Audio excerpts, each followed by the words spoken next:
yang kita pahami kalau kita memahami pengertian masalah sesungguhnya, bahwa masalah itu sesuatu dalam matematika khususnya adalah persoalan yang tidak mempunyai penyelesaian secara rutin.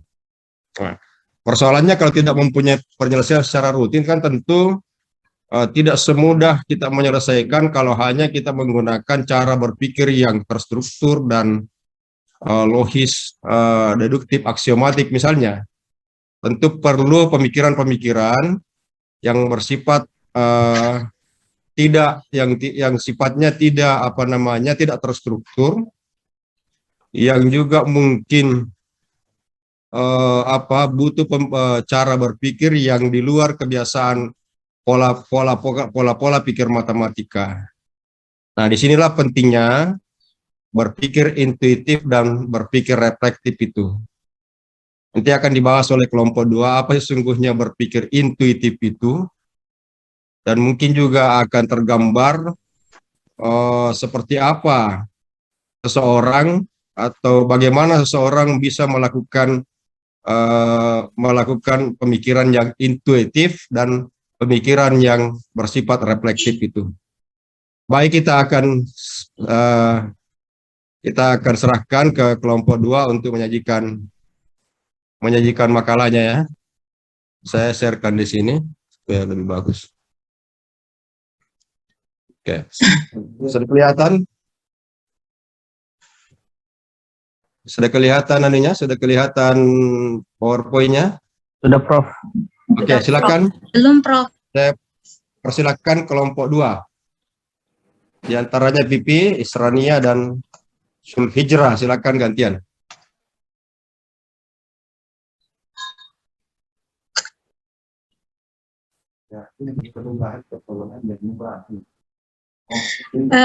Bismillahirrahmanirrahim. Assalamualaikum warahmatullahi wabarakatuh. Terima kasih atas kesempatan yang diberikan kepada kami. Pada kesempatan ini kelompok kami akan membahas tentang berpikir intuitif dan berpikir reflektif.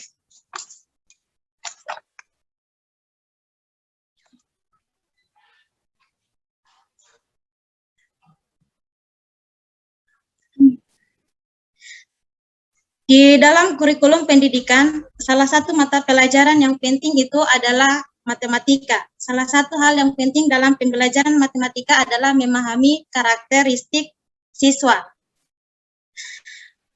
Oleh karena itu, yang menjadi fokus perhatian adalah kemampuan berpikir intuitif dan kemampuan berpikir reflektif. Hal ini berkaitan dengan sifat dan karakteristik keilmuan matematika siswa.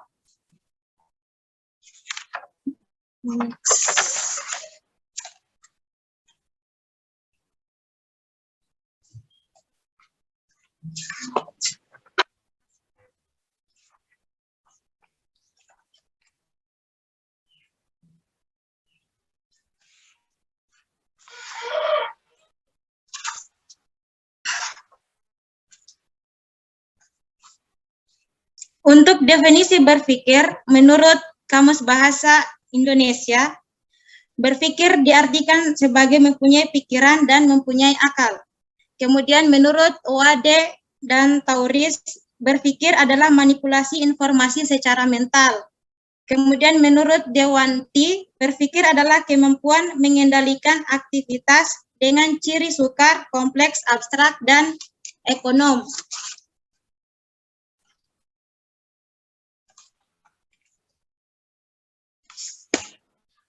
Masuk di berpikir intuitif. Berpikir intuitif adalah kemampuan untuk memunculkan dan menyeleksi ide, konsep, skema yang sudah kita ketahui untuk merespons stimulus secara otomatis dan spontan dengan tingkat akurasi yang tinggi. Ide atau konsep yang dihasilkan dalam berpikir intuitif biasanya tidak bisa dijelaskan secara analitik dalam penggunaannya. Intuitif biasa disebut juga dengan firasat yang tinggi terhadap suatu hal. Kemudian, berpikir reflektif. Berpikir reflektif adalah kemampuan menyeleksi pengetahuan yang relevan dengan tujuan masalah yang pernah diperoleh. kemampuan berpikir reflektif memberikan kesempatan kepada siswa untuk memecahkan masalah dengan disertai alasan yang logis.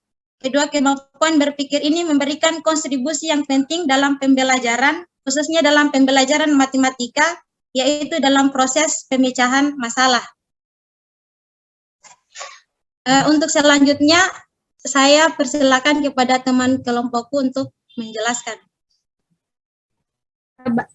Baik, pada skema kemampuan berpikir intuitif itu dapat dilihat bahwa kita mengetahui akan data-data dari lingkungan luar melalui alat-alat reseptor atau penerima kita.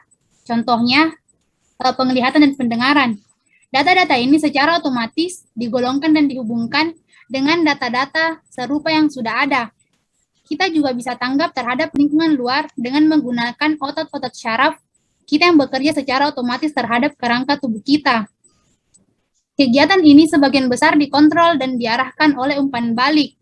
Selanjutnya, informasi mengenai kemajuan dan hasilnya dapat diketahui melalui reseptor luar. Dalam banyak kasus, hal tersebut dapat berhasil tanpa adanya kesadaran dari proses-proses pikiran perantara atau kegiatan-kegiatan mental. Contohnya yaitu siswa dapat menjawab 400 dengan cepat ketika diberikan pertanyaan tentang berapa hasil dari 16 kali 25. Kemudian skema berpikir reflektif.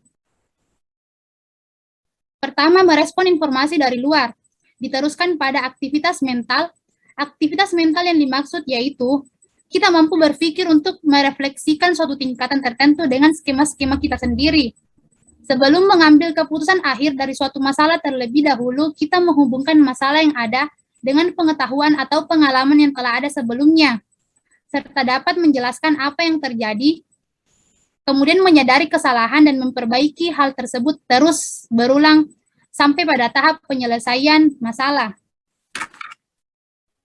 Contohnya yaitu seorang siswa ketika ditanya berapa hasil dari 16 kali 25, maka sebelum menjawab, dia akan memikirkan terlebih dahulu prosesnya, kemudian cara kerjanya.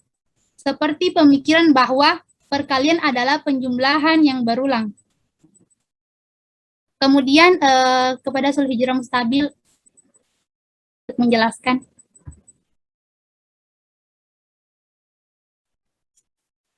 Selanjutnya, perbedaan berpikir intuitif dan berpikir reflektif. Pada berpikir intuitif itu, seseorang dapat mengetahui sesuatu tanpa dipikirkan terlebih dahulu. Selanjutnya, dorongan untuk melakukan sesuatu secara tidak sadar dan bertindak yang tepat. Yang ketiga, mencerminkan pengetahuan dan bertindak lebih efektif. Sedangkan untuk berpikir reflektif yaitu terlebih dahulu menyeleksi pengetahuan yang pernah diperoleh. Dalam berpikir reflektif dibutuhkan penalaran dan cenderung lambat dan berhati-hati dalam memberikan respon, namun memberikan jawaban secara tepat. Selanjutnya, berpikir reflektif dalam pembelajaran matematika. Pertama, kemampuan berpikir intuitif dimanfaatkan oleh pendidik melalui rangsangan berupa pemberian soal yang berulang. Sebab, jika seseorang berpengalaman dengan soal yang bervariasi, maka akan lebih mudah menyelesaikan permasalahan tersebut, serta dapat meningkatkan kualitas ilmu yang telah dimiliki oleh seorang siswa tersebut. Kedua, siswa yang masih pada tahap intuitif biasanya banyak bergantung pada cara penyajian materi oleh guru. Jika konsep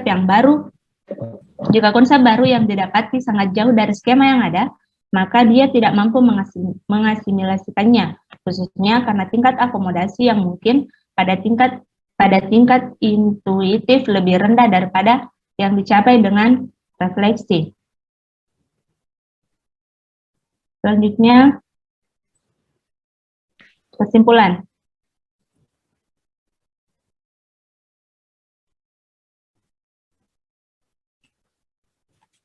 Pertama, berpikir adalah kemampuan menggunakan pengetahuan untuk menyelesaikan masalah dan menghadapi lingkungan secara efektif. Yang kedua, berpikir intuitif adalah kemampuan manusia untuk memperoleh pengetahuan langsung atau wawasan langsung tanpa melalui observasi atau penalaran terlebih dahulu.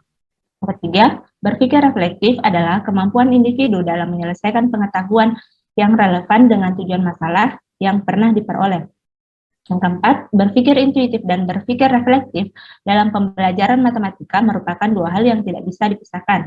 Karena dalam pembelajaran matematika, kita dituntut untuk memberikan jawaban yang pasti, dan jawaban yang diberikan harus disertai dengan proses memperoleh jawaban tersebut. Selain itu, materi dalam pembelajaran matematika saling berkaitan satu dengan yang lainnya, sehingga kita dituntut untuk menghubungkan pengetahuan kita dengan pengetahuan sebelumnya.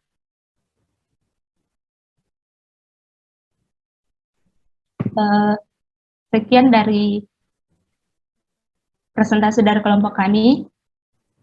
Kami persilahkan kepada teman-teman jika ingin bertanya.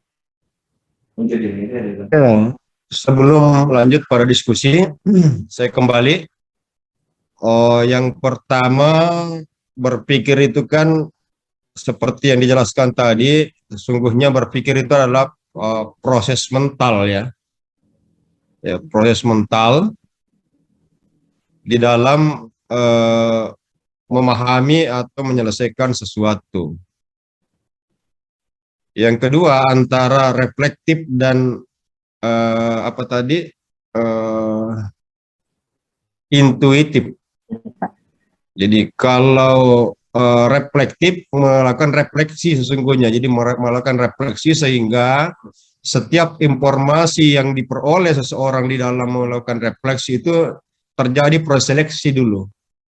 Proses seleksi, lalu kemudian menghubungkan antara informasi yang sudah pernah ada, seperti kemarin pada pertemuan kita sebelumnya terkait dengan sistem pemrosesan informasi, lalu kemudian di situ berproses, baru kemudian mengambil keputusan. Jadi ada proses seleksi, ada proses refleksi di situ. Sedangkan yang intuitif, dia adalah proses mental yang tidak melakukan refleksi. Dia seperti berpikirnya spontan. Persoalannya, orang yang seperti apa yang mampu melakukan pemikiran intuitif. Sehingga dalam pembelajaran matematika, bagaimana anak itu bisa berpikir intuitif, karena tadi dijelaskan pada bagian terakhir bahwa baik berpikir intuitif maupun berpikir reflektif, kedua-duanya dibutuhkan di dalam proses pembelajaran matematika. Nah, inilah kemudian sesungguhnya orang bisa melahirkan intuisinya itu kalau ada kebiasaan. Jadi ada proses pembiasaan di situ, proses latihan dan seterusnya, sehingga ketika menghadapi suatu masalah, suatu soal, intuisinya lahir. Tanpa dia pikirkan, langsung muncul itu apa yang penyelesaian apa yang harus dilakukan.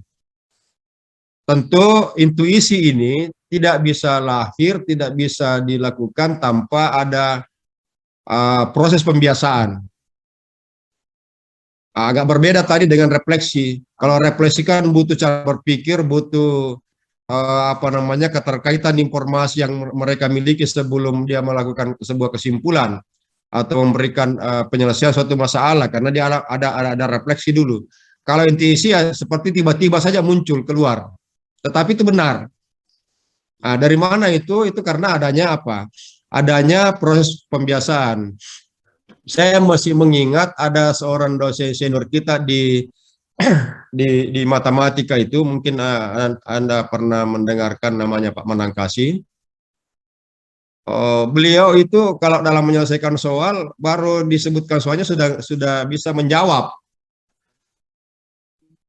Jadi baru melihat gejala-gejala soal pun kita menyelesaikan soal pun juga baru langkah awal yang kita lakukan, dia sudah tahu bahwa ini nanti akan salah prosesnya.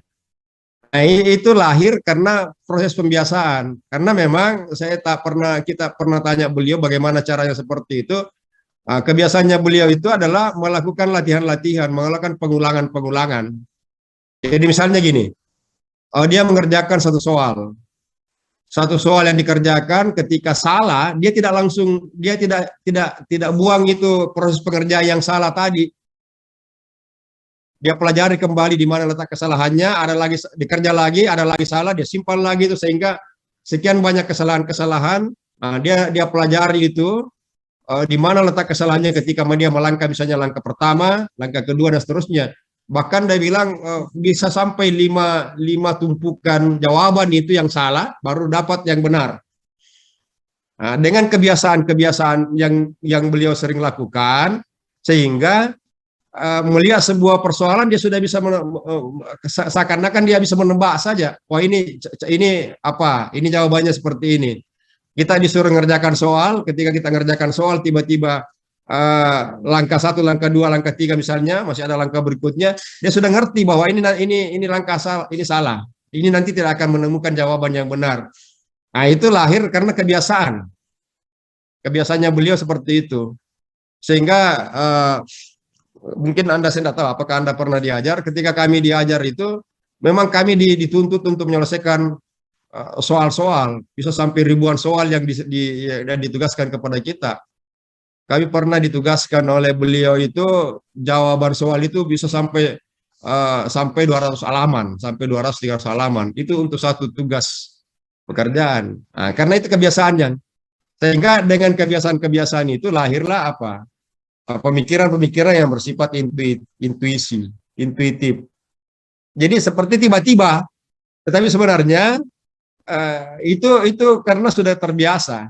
Jadi berpikir intuitif itu lahir dari pembiasaan. Berbeda tadi dengan yang reflektif. Reflektif itu butuh refleksi, butuh cara butuh proses, butuh keterkaitan antara konsep dengan konsep yang lain. Jadi ketika orang berpikir reflektif itu memang agak lambat karena dia selalu mencoba melakukan mencari hubungan antara satu konsep dengan konsep yang lain, kemudian baru merenungkan, merefleksi, baru menyelesaikan suatu persoalan. Itu kira-kira gambaran antara berpikir intuitif dengan berpikir reflektif. Yang keduanya dibutuhkan di dalam proses belajar mengajar matematika. Oke, silakan yang mau memberikan masukan atau tanggapan untuk kelompok 2.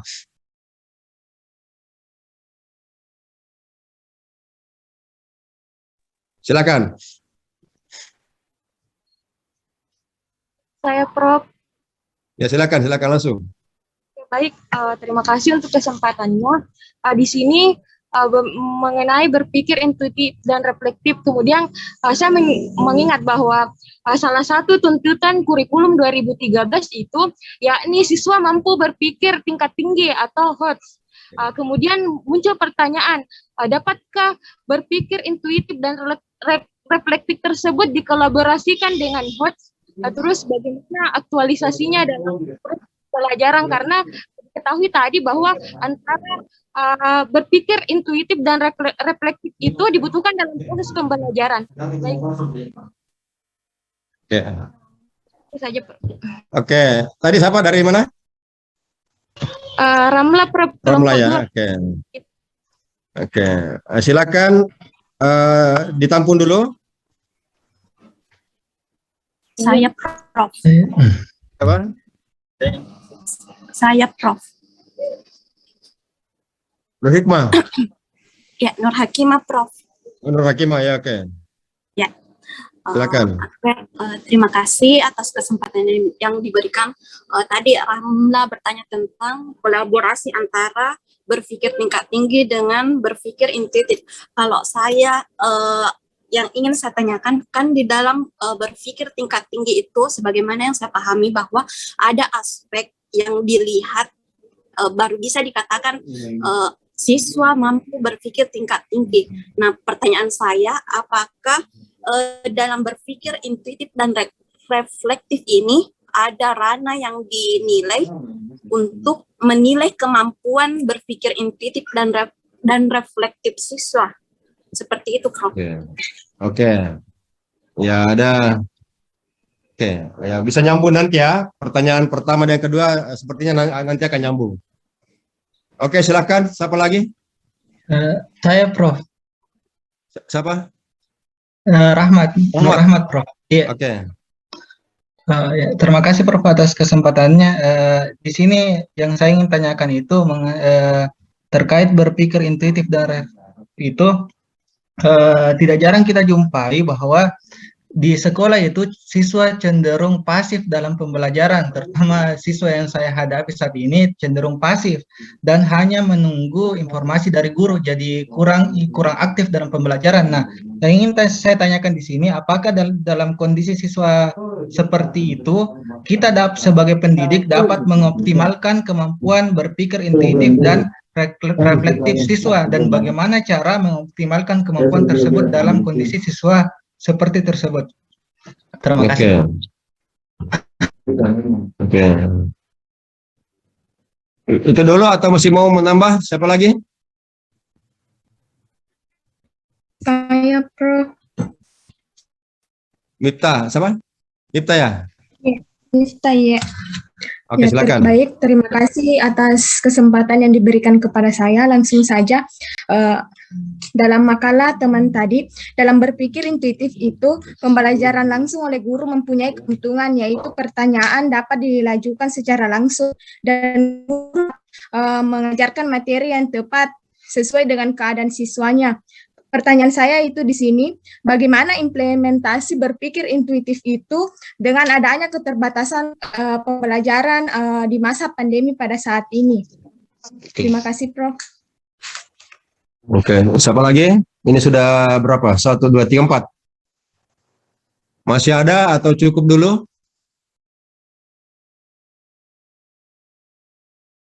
Oke. Kalau sudah tidak ada, saya ada dulu. Yang pertama dari Ramla, antara berpikir intuitif, reflektif dengan HOTS. Ya. Kemudian Nur Hakimah hampir sama, intuitif, reflektif dengan ranah. Apakah ada ranah kognitif tersendiri yang terkait dengan dua berpikir ini ya? Mudah-mudahan tidak salah tangkap saya.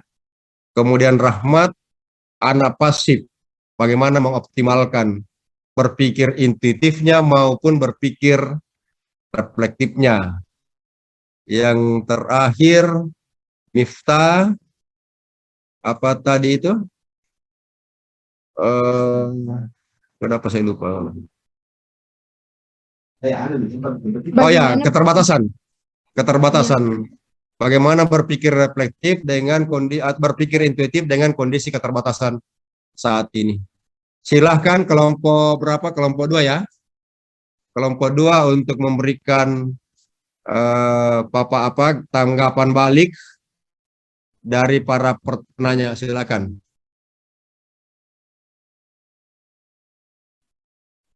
Silakan. Assalamualaikum.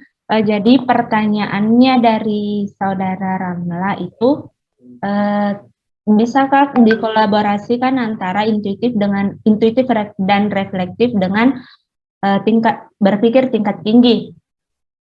Jadi perlu kita ketahui dulu apa yang meliputi berpikir tingkat tinggi. Jadi dalam berpikir tingkat tinggi itu siswa dikatakan mampu berpikir tingkat tinggi kalau dia sudah bisa kritis, logis, berpikir reflektif, metakognisi, dan berpikir kreatif. Jadi otomatis kalau dia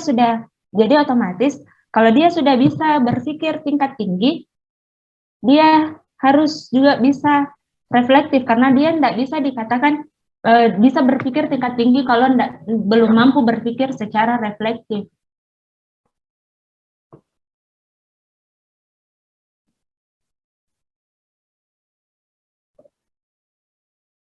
Oke. Ramla, ada tanggapan balik dari jawabannya kelompok 2? Oh iya Pak, ya Prof. Berarti di sini antara tadi HOTS dengan intuitif maupun reflektif itu bisa dikolaborasikan, karena indikator dari HOTS itu ada termasuk di dalamnya reflektif. Ya, saya pikir cukup, Prof. Oke, cukup ya? Iya, Oke. Prof. Yang kedua, apakah ada Rana?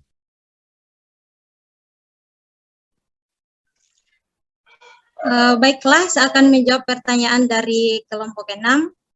Jadi untuk ranah untuk mengukur kemampuan berpikir intuitif dan reflektif peserta didik itu bisa dilihat dari hasil belajar atau prestasi peserta didik setelah diberikan soal-soal pemecahan masalah, karena kemampuan dalam memecahkan masalah ini berpengaruh terhadap kemampuan berpikir peserta didik, khususnya berpikir intuitif dan berpikir reflektif. Untuk peserta didik yang berpikir intuitif menggunakan trik atau cara singkat untuk menemukan solusi dari permasalahan yang diberikan yang terkadang tidak dapat dijelaskan secara analitik dalam penggunaannya. Kemudian untuk peserta didik yang berpikir reflektif dalam pemecahan masalah lebih menekankan pada penerapan aturan-aturan konsep formal yang berlaku. Kemudian penyelesaian masalah menuntut pemikir reflektif untuk menguji, menganalisis, mengenali berbagai aturan yang didasarkan pada pengetahuan yang pernah diperoleh. Saya kira itu jawaban dari pertanyaan untuk kelompok 6. Oke. Gimana Nur Hagimah? Ya, Prof. Sudah jelas, Prof. Oh, jelas ya. Oke. Berikut. Pertanyaan dari Rahmat. Bagaimana mengoptimalkan anak yang pasif? Atau mengoptimalkan ketika kita berhadapan dengan anak yang dalam kelas itu pasif? Jadi saya akan menjawab pertanyaannya dari Rahmat. Bagaimana cara mengoptimalkan kemampuan berpikir intuitif dari siswa yang pasif dalam proses pembelajaran? Pertama, biasanya siswa yang pasif itu belum tentu dia karena memang tidak bisa, cuma dia tidak percaya diri, makanya dia pasif, tidak aktif seperti teman-temannya yang lain. Bisa jadi dia itu sebenarnya tahu, cuma dia malu atau takut atau apa begitu jadi dia tidak bisa lebih aktif. Jadi caranya menurut saya dia dibiasakan itu memilih siswa yang lebih pasif untuk mengerjakan soal-soal karena nanti kalau misalnya dia terbiasa menjawab soal, terbiasa tampil di depan teman-temannya, dia akan lebih percaya diri, jadi nanti dia akan lebih aktif. Terus manfaatnya lagi kalau dia sering kerja soal seperti yang tadi dijelaskan sama Bapak itu, akan ada pembiasaan yang muncul dalam dirinya, jadi dia terbiasa mengerjakan soal-soal yang diberikan kepada dia, yang diberikan oleh gurunya. Gitu, mungkin begitu jawaban dari saya. Yeah. Yang terakhir dari Miftah, dalam kondisi yang sekarang dengan serba keterbatasan karena pandemi ini, bagaimana proses berpikir intuitif dan reflektifnya anak bisa dikembangkan? Baik, saya akan menjawab pertanyaan dari Saudari Miftah. Salah satu solusi dari pembelajaran daring pada saat ini, menurut kelompok kami yaitu sebaiknya digunakan suatu pendekatan, seperti pendekatan saintifik, karena dengan pendekatan saintifik siswa diharapkan lebih aktif. Salah satu tahapan dari pendekatan saintifik yaitu menanya. Misalkan kegiatan pembelajaran menggunakan pendekatan saintifik, guru memberikan pertanyaan kepada siswa untuk mengetahui tingkatan kemampuan siswa terhadap materi pembelajaran. Kemampuan yang dilihat adalah kemampuan berpikir intuitifnya. Walaupun pembelajaran dilakukan secara daring, guru masih tetap bisa mengajukan pertanyaan kepada siswa dengan kondisi saat ini yaitu menggunakan panggilan video atau bisa menggunakan aplikasi Zoom, Google Meet dengan memberikan pertanyaan secara berulang. Oke. Asal jangan lewat WA saja ya. Iya, Pak. Karena sering terjadi juga begitu, lewat WA saja, gurunya mau WA soal, siswanya juga menjawab lewat WA. Nah, siswa yang lain menunggu jawaban dari temannya di WA dulu, baru di WA gurunya. Jadi intinya pada dasarnya bisa saja dikondisikan, tetapi tetap lewat tatap muka Zoom atau Google Google Meet atau apa saja yang jelasnya bukan bukan disend saja gitu, bukan dikirim-kirim saja. Iya, Prof. Karena kalau dikirim-kirim saja kejadiannya seperti tadi yang saya katakan. Anak saling menunggu jawaban, terlambat dan seterusnya. Atau mungkin ada cara lain yang dilakukan oleh guru, walaupun dia misalnya lewat WA, tetapi dibatasi waktunya untuk menjawab soal misalnya atau apalah. Nah, tentu ini juga membutuhkan kreativitas dari guru. Masih ada yang perlu memberikan tanggapan balik atau menambah pertanyaan?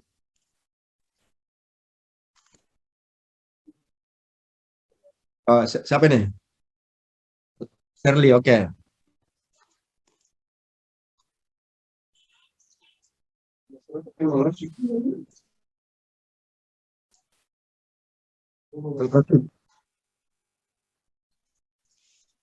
Ya.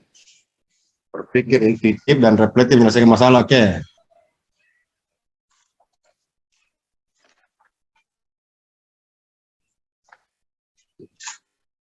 Masih ada? Masih ada yang bertanya dulu sebelum ditanggapi oleh kelompok 2? Saya Siapa? misalnya nih. Oke, ini ada penyanyi latar ini yang bicara dari belakang. Siapa?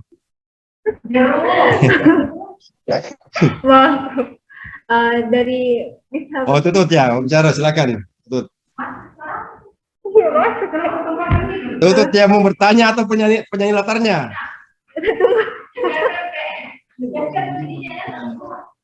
Silakan. Oke, di makalah Anda di kelompok 2 Anda memaparkan satu teori yang mengatakan bahwa siswa itu memiliki cara berpikir intuitif dan reflektif yang berbeda. Pertanyaan saya, bagaimana caranya agar perbedaan berpikir intuitif dan reflektif setiap siswa yang berbeda dapat pada proses pembelajaran matematika dapat terlaksana dengan baik? Oke. Iya. Udah muncul di kamera. Apa lagi?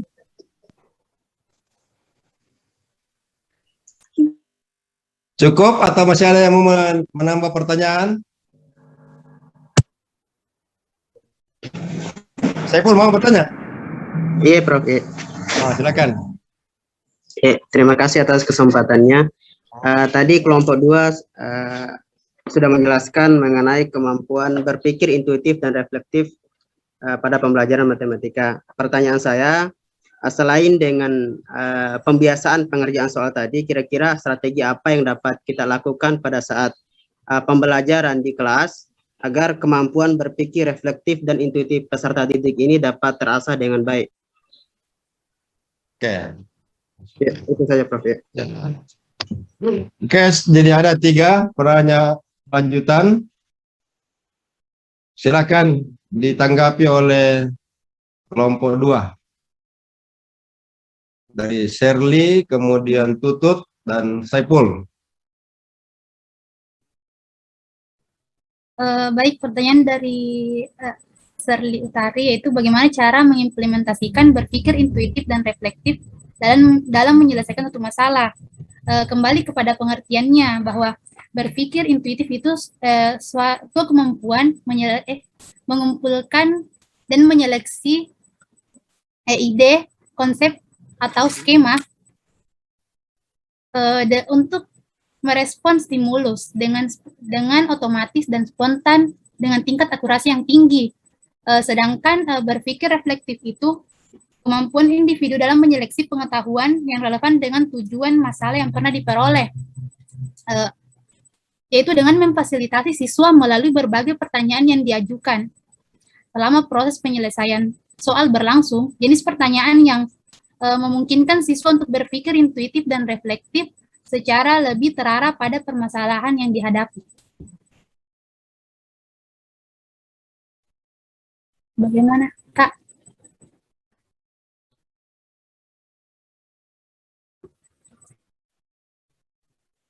Shirley, cukup itu atau ada sanggahan?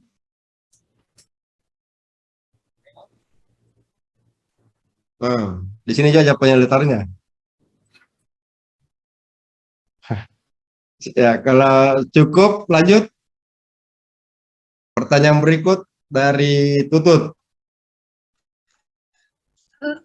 Bahwa setiap Baiklah, anak. Oke, silakan lanjut. Silakan. Sudah ditangkap. Baiklah, saya akan menjawab pertanyaan dari kelompok 2 dari Tutut, bahwa setiap anak memiliki cara berpikir intuitif dan reflektif yang berbeda. Bagaimana cara mengatasi perbedaan tersebut agar pada proses pembelajaran dapat terlaksana dengan baik? Menurut saya, cara mengatasinya adalah pendidik harus mengetahui kemampuan awal yang dimiliki oleh peserta didiknya terlebih dahulu. Kemampuan awal ini nanti dikelompokkan ke dalam 3 kategori, yaitu kemampuan awal tinggi, sedang, dan rendah. Kemampuan awal ini nanti akan berpengaruh pada pemahaman dan kemampuan berpikir peserta didik, khususnya cara berpikir intuitif dan reflektif peserta didik. Oleh karena itu, dengan berpatokan di kemampuan awal tadi, pendidik kemudian merencanakan pembelajaran apa yang sesuai dengan cara berpikir peserta didiknya. Misalkan, mungkin dengan memberikan pertanyaan yang cara penyelesaiannya memberikan pertanyaan atau soal yang cara penyelesaiannya beragam, sehingga peserta didik dapat menjawabnya sesuai dengan cara berpikirnya masing-masing. Dalam hal ini adalah berpikir intuitif dan berpikir reflektif. Saya kira cukup. Gimana Tutut? Dari Cukup? pertanyaan Tutut. Ya, Prof. Cukup. Oke. Yang terakhir dari Saiful. Saya akan menjawab pertanyaan dari saudara Saiful, yaitu model pembelajaran untuk meningkatkan kemampuan berpikir intuitif dan reflektif dari siswa. Jadi dari kelompok kami menyarankan untuk menggunakan model pembelajaran problem solving karena pemecahan masalah, karena model pembelajaran ini melatih siswa untuk meningkatkan kemampuan berpikirnya untuk menyelesaikan masalah-masalah yang dihadapi secara individu maupun kelompok. Jadi untuk menyelesaikan masalah-masalah yang diberikan oleh gurunya ini, siswa harus bisa dulu berpikir secara reflektif. Kalau dia tidak bisa berpikir reflektif, dia tidak akan bisa menyelesaikan masalah-masalah yang diberikan oleh gurunya. Jadi kami menyarankan untuk menggunakan model pembelajaran problem solving. Terima kasih.